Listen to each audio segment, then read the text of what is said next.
नमस्कार, मैं हूं कृतिका। पेश है आज की प्रमुख हलचल। 11 जनवरी को जन सुनवाई में कलेक्टर मुजीबुर रहमान खान द्वारा 97 आवेदकों की समस्याओं को सुनकर उनके त्वरित निराकरण के निर्देश दिए गए हैं।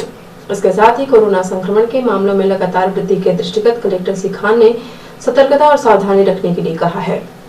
कलेक्टर ने कहा है कि जन सुनवाई में सभी मास्क का उपयोग अनिवार्य रूप से करें।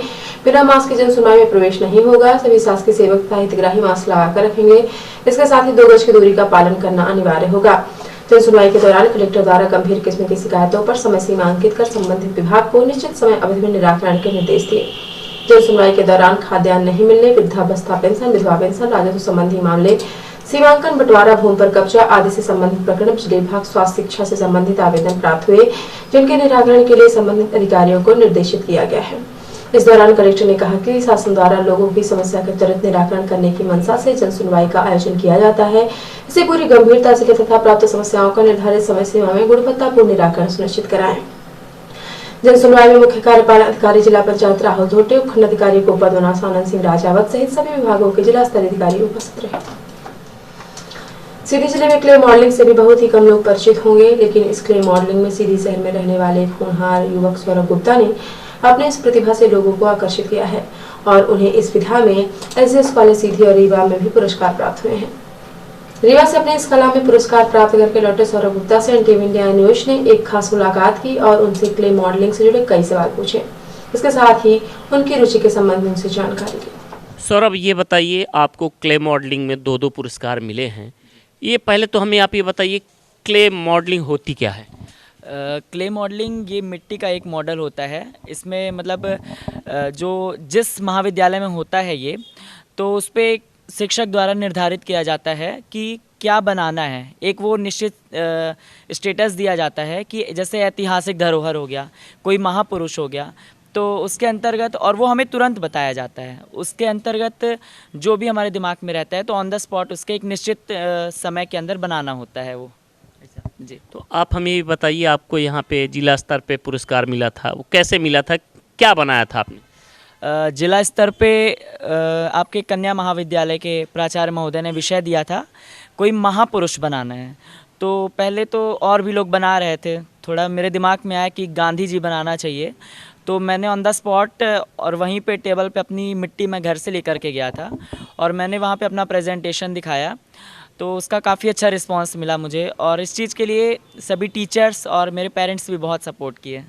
आपको फिर उसके बाद भी प्रमोट किया गया रीवा में जाके। आपने रीवा में आपने कहाँ पे प्रदर्शन किया? रीवा के लिए तो पहले मेरी इच्छा नहीं थी ज़्यादा कि जाऊं। फिर उसके बाद मेरे पापा बोले कि तुम्हें एक और मौका मिला है सीधी को आगे बढ़ाने का, तो तुम्हें जाना चाहिए। फिर मैं गया आपके MBA बिल्डिंग में, APS यूनिवर्सिटी रीवा में। तो वहाँ पे भी देखा तो वहाँ पे और अच्छे अच्छे लोग आए थे, सभी ज़िले से लोग आए हुए थे संभाग स्तर के लिए।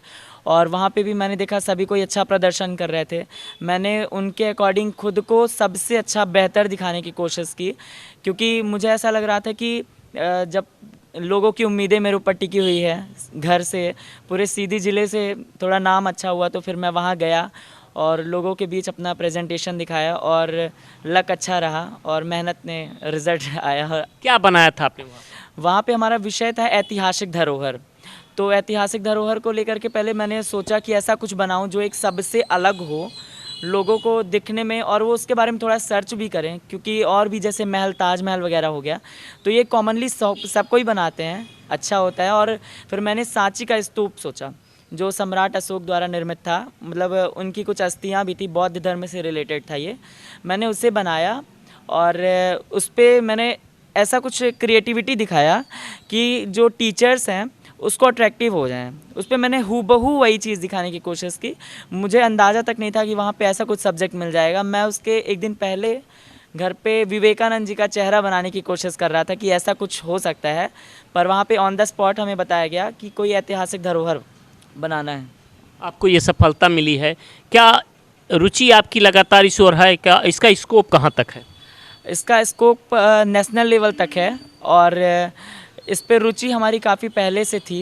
क्ले मॉडलिंग को लेकर के, क्योंकि हमारे एरिया में मेरे उम्र के बच्चे बहुत कम ही क्ले मॉडलिंग पर अग्रसर हैं। वो ज़्यादातर फ़ोन पे या फिर किसी भी चीज़ पे, हालांकि सब करते हैं फ़ोन पे, पर थोड़ा मतलब एक असल जीवन पे भी अपनी कला को दिखानी चाहिए।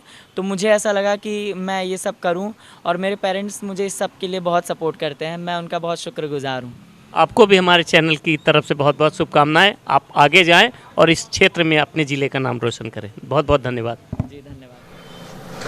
11 जनवरी को सिविल सर्जन डॉक्टर एस.बी. खरे ने कहा कि कोविड की तीसरी लहर जिले में दस्तक दे चुकी है। संक्रमण से बचाव के लिए कोविड-19 की गाइडलाइन का पालन करें, अनावश्यक घर से बाहर न निकलें तथा यदि अति आवश्यक कार्य हो तो ही घर से बाहर निकलें और मास्क जरूर लगाएं। इसके साथ ही 2 गज की दूरी का ध्यान रखें, सोशल डिस्टेंसिंग का पालन करें, मास्क को सही ढंग से पहनें तथा हाथों को बार-बार सैनिटाइज करते रहें। साथ ही किसी से हाथ नहीं मिलाएं एवं गले नहीं लगाएं।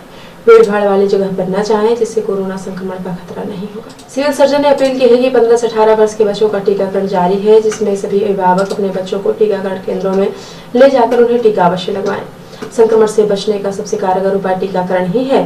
इसके साथ ही जिन व्यक्तियों का दूसरा डोज 9 माह पहले लगा था उन्हें बूस्टर डोज लगवाना है, वे भी टीकाकरण केंद्रों में जाकर अपना बूस्टर डोज अवश्य लगवा लें। भारतीय जनता पार्टी महिला मोर्चा के नवनियुक्त पदाधिकारियों के संगठनात्मक एवं परिचयात्मक बैठक लोकसभा संसदीय क्षेत्र की सांसद श्रीमती रीति पाठक के मुख्य अतिथि एवं भाजपा जिलाध्यक्ष इंसर सिंह चौहान की अध्यक्षता में तथा महिला मोर्चा जिलाध्यक्ष पूनम सोनी की अगुवाई में पार्टी कार्यालय में संपन्न हुई। नवनियुक्त मोर्चा पदाधिकारियों को लोकसभा सांसद श्रीमती रीति पाठक ने बधाइयां देते हुए संगठन की बारीकियों को विस्तार से समझाया। सांसद श्रीमती पाठक ने कहा कि ममत्व और दायित्व बोध संगठन की आत्मा है। हर दायित्व बड़ा है। विश्व की सबसे बड़ी राजनीतिक पार्टी का पदाधिकारी और कार्यकर्ता होना गर्व की बात है, फक्र और नसीब की बात है। इसीलिए परिवार भाव से घर परिवार के साथ समन्वय बैठाकर पार्टी का काम करते हुए भारत माता की सेवा करें। वहीं अध्यक्षीय उद्बोधन में भाजपा जिलाध्यक्ष इंसर सिंह चौहान ने मकर संक्रांति और नववर्ष की शुभकामनाएं देते हुए कहा कि प्रधानमंत्री नरेंद्र मोदी और मुख्यमंत्री शिवराज सिंह चौहान की जन कल्याणकारी योजनाओं को जनता तक पहुँचाएं। हमारी सरकार महिलाओं एवं बेटियों के सर्वांगीण विकास के लिए कृत संकल्पित है। सामूहिक हमारी विशिष्ट कार्य पद्धति है। बूथ विस्तारक के माध्यम से बूथों को आत्मनिर्भर बनाएं। जिला उपाध्यक्ष अंजू पाठक, पूर्व जिलाध्यक्ष सरस्वती बहरिया और जिला मंत्री नीलम पांडे ने भी बैठक को संबोधित किया। भाजपा जिला मीडिया प्रभारी सुरेंद्र दुबे ने बताया कि महिला मोर्चा जिलाध्यक्ष पूनम सोनी ने मंचासीन अतिथियों का स्वागत फूलमाला से करने के पश्चात स्वागत भाषण किया। जिलाध्यक्ष श्रीमती सोनी ने आगामी कार्यक्रमों पर विस्तार से प्रकाश डालते हुए विश्वास दिलाया कि हम बेहतर से बेहतर कार्य करते हुए महिला मोर्चा को आदर्श मोर्चा के रूप में विकसित करेंगे। रिपोर्टर हिमानी रौतेला ने बताया कि जिला निर्वाचन अधिकारी धीराज सिंह गारवाल की अध्यक्षता में कैंप कार्यालय में राजनीतिक दलों के पदाधिकारियों के साथ विधानसभा सामान्य निर्वाचन 2022 की विभिन्न गतिविधियों को लेकर बैठक आयोजित की गई। बैठक में जिला निर्वाचन अधिकारी ने राजनीतिक दलों के पदाधिकारियों को अवगत कराया कि भारत निर्वाचन आयोग से प्राप्त निर्देशों के क्रम में आगामी 15 जनवरी तक किसी भी दल को रैली, जुलूस एवं अन्य कार्यक्रम की अनुमति नहीं दी गई है तथा उसके बाद भी जो दिशा निर्देश निर्वाचन आयोग से जारी होंगे उससे सभी दलों को अवगत कराया जाएगा। उन्होंने कहा अभी तक MCC model code of conduct का उल्लंघन किए जाने पर 5 को नोटिस जारी किए गए हैं तथा प्रशासन द्वारा सभी प्रकार की प्रचार सामग्री हटा ली गई है तथा कई स्थानों पर दीवार लेखन विभिन्न राजनीतिक दलों द्वारा प्रचार हेतु किया गया है, जिसके लिए हिदायत दी गई है कि सभी दल इस लेखन को तत्काल हटाने की कार्यवाही करें। उन्होंने बताया कि कोविड-19 के दिशा निर्देशों के तहत सभी दलों को मास्क, सैनिटाइजेशन, थर्मल स्कैनिंग के साथ ही सोशल डिस्टेंसिंग का परिपालन सुनिश्चित किया जाए। इसके अतिरिक्त डोर टू डोर प्रचार हेतु 5 व्यक्तियों को ही अनुमति दी जाएगी, क्योंकि जनपद में धारा 144 लागू है तथा इसका उल्लंघन करने पर आईपीसी की धारा 188 के अंतर्गत संबंधित के खिलाफ वैधानिक कार्यवाही अमल में लाई जाएगी। बैठक में श्री गारवाल ने राजनीतिक दलों के प्रतिनिधियों को बताया कि किसी भी दल या अभ्यर्थी को ऐसा कोई कार्य नहीं करना है जो विभिन्न जातियों और धार्मिक या भाषाई समुदाय के बीच विद्यमान मतभेदों को बढ़ाए या घृणा की भावना को उत्पन्न करे या तनाव पैदा करे। उन्होंने बैठक के दौरान राजनीतिक दलों के प्रतिनिधियों से कहा कि प्रचार के मंच के रूप में धार्मिक स्थलों का प्रयोग नहीं किया जाएगा। श्री गारवाल ने कहा कि कुछ समय से कोविड-19 संक्रमण की रफ्तार बढ़ रही है तथा निकट भविष्य में विधानसभा सामान्य निर्वाचन 2022 को सकुशल संपन्न कराने के लिए आचार संहिता लागू है। उन्होंने कहा कि स्वतंत्र, निष्पक्ष एवं शांतिपूर्ण निर्वाचन संपन्न कराने के साथ ही कोविड-19 के संक्रमण से लोगों को सुरक्षित रखना उनकी प्राथमिकता में है। जिला निर्वाचन अधिकारी ने बताया कि प्रत्येक विधानसभा क्षेत्र में कोविड के मद्देनजर एक चिकित्सक की तैनाती की जा रही है। उन्होंने बताया कि सभी दलों को पहले आओ पहले पाओ के आधार पर जनपद के चिन्हित 47 स्थानों पर रैली, जनसभा आदि की अनुमति के अलावा नगर निगम क्षेत्रांतर्गत प्रचार हेतु पोल कियोस्क एवं होर्डिंग्स लगाने की सुविधाएं दी जाएंगी। इसके अतिरिक्त 21 जनवरी से शुरू होने वाली नामांकन प्रक्रिया हेतु द्वारों के पास केवल 2 लोगों के अंदर जाने की अनुमति दी जाएगी। उन्होंने कहा कि प्रचार हेतु निकट भविष्य में SDMA राज्य आपदा प्रबंधन अभिकरण के द्वारा निर्धारित मानकों का पालन करना होगा तथा उल्लंघन करने वाले राजनीतिक दलों को पुनः अनुमति नहीं होगी एवं आपदा प्रबंधन एक्ट के अंतर्गत रैली जनसभा प्रचार हेतु व्यक्तियों की संख्या जो भी निर्धारित होगी उसका पूर्ण रूप से पालन सुनिश्चित किया जाएगा। और अब से प्रादेशिक हलचल। बुरहानपुर में मानव श्रृंखला। भाजपा कार्यकर्ताओं ने पंजाब में हुई चोट का किया विरोध। बोले पंजाब सरकार ने कोताही बरती है। रायसेन में बारिश ओले से नष्ट फसल देखने पहुंचे डॉक्टर प्रोग्राम अंधेरा होने पर अफसरों ने टॉर्च जलाई। MP में बारिश ओलों ने बढ़ाई ठिठुरन। सीजन की पहली बार भोपाल से ठंडा इंदौर। 10 जिलों में गरज चमक के साथ बारिश का अलर्ट। और भोपाल में हाईवे पर गुंडागर्दी। बाप बेटों ने युवक को घसीटा, लात मुक्कों से पीटा, बचाने आए ASI को काटा, सिपाही का गला दबाया। और अब से राष्ट्रीय हलचल। योगी के मंत्री स्वामी प्रसाद मौर्य सपा में शामिल 3 और विधायक का बीजेपी से इस्तीफा। अब ड्रैगन की घेराबंदी। इस महीने जर्मन वार्षिक मुंबई पहुंचेगा। इंडो पैसिफिक में भारत के साथ अब फ्रांस भी चीन की हिकड़ी निकालेगा।